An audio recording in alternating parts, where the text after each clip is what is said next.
태을천의 뜻. 도기 127년 8월 20일 베버리 힐즈 도장.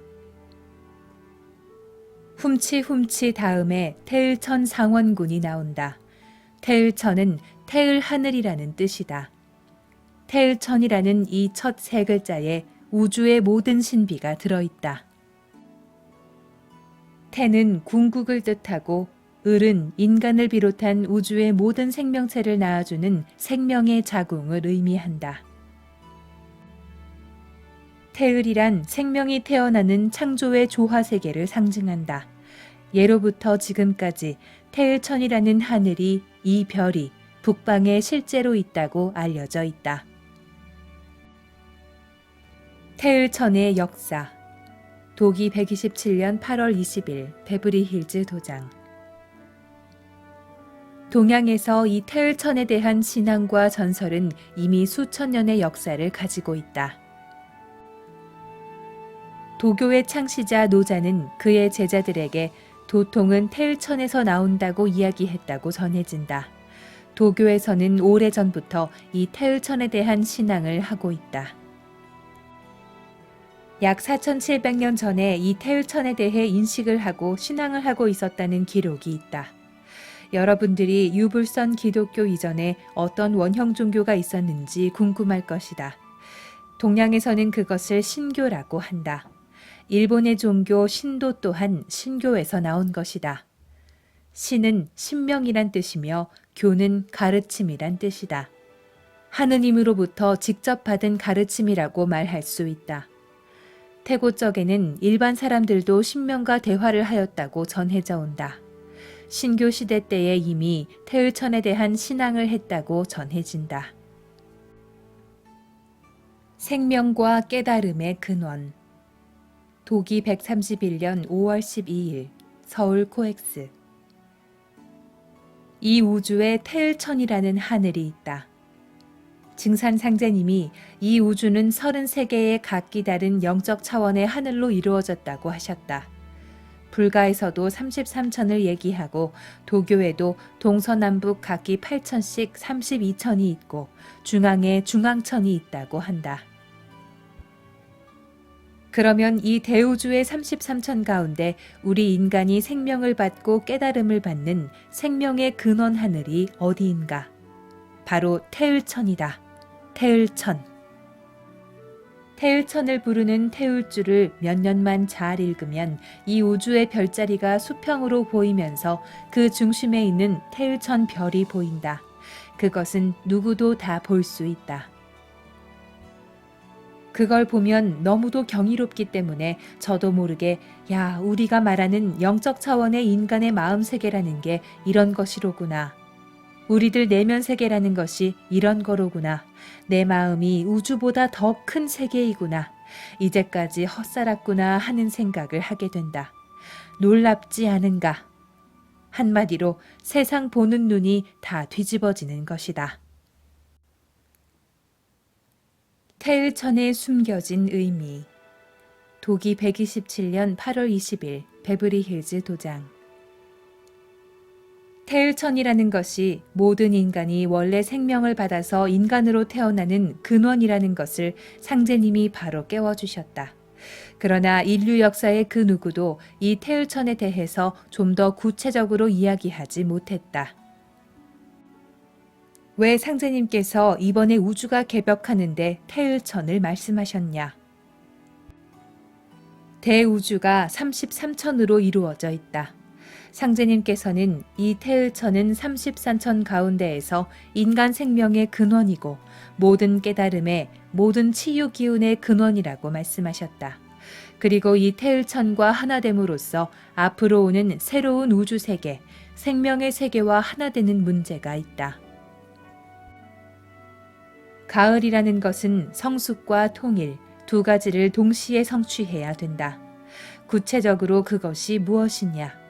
상제님께서 이 문제 때문에 우주의 33천을 말씀하셨다. 그것은 이 대우주가 열린 이후로 진정으로 처음 통일이 된다는 것이다. 지금까지 우주 1년이 여러 번 있었는데 이번 우주 1년에서 대우주가 완전히 통일이 된다.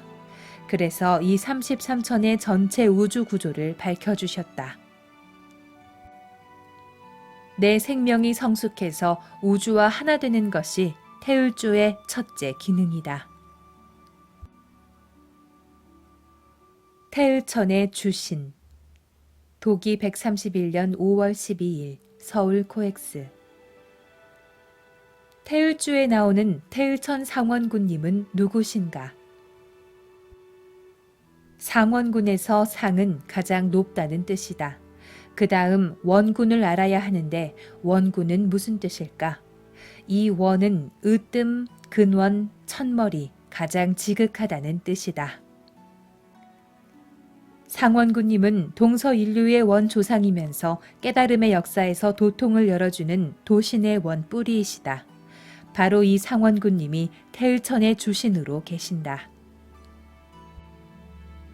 이를 볼 때 우주 도통의 역사의 비밀이 증산상제님에 의해 처음으로 제기되고 있는 것이다.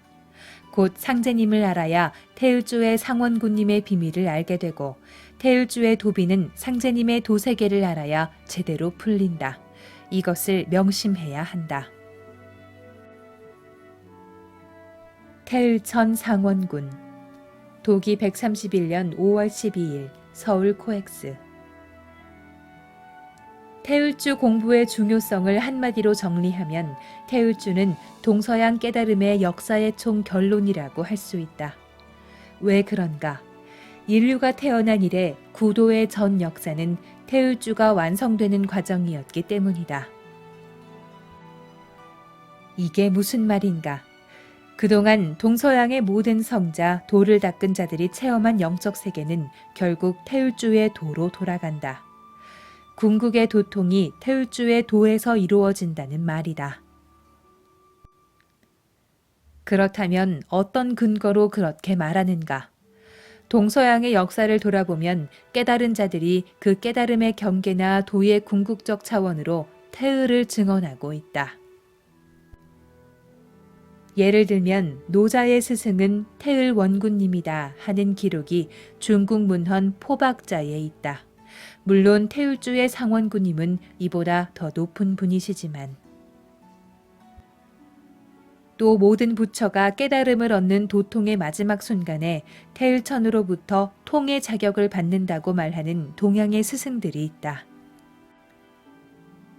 그 때문에 태을천 상원군님, 곧 태을신을 선불지조, 모든 신선과 부처의 조상이라고 일컫는 것이다. 태을천 상원군은 누구신가? 도기 132년 4월 13일 서울 코엑스.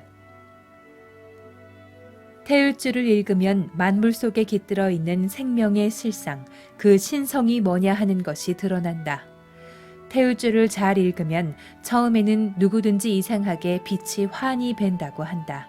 태을주 공부는 그렇게 빠르다. 왜냐하면 태을주의 심장부요 몸통인 태을천 상원군님, 이 태을 사상에 동서의 모든 생명문화, 도통문화의 근원이 깃들어 있기 때문이다. 불법의 근원과 열매가 태을 사상이다. 도교의 뿌리 문화도 태을천 사상이다. 하늘도 땅도 인간도 만물도 전부 태일에서 나왔다. 그것을 신도의 위격으로 태을이라고 한다. 그리고 천상신도의 태을천의 기운을 주재하시는 인간 도통문화의 뿌리 역사에 계신 분이 누구냐면 태을천의 천주이신 상원군님이시다. 태을천 상원군님은 인간의 역사 과정으로 볼 때 동서인류의 뿌리 되시는 분이시다. 유불선 기독교의 도통문화의 근원이 되시는 분이시다.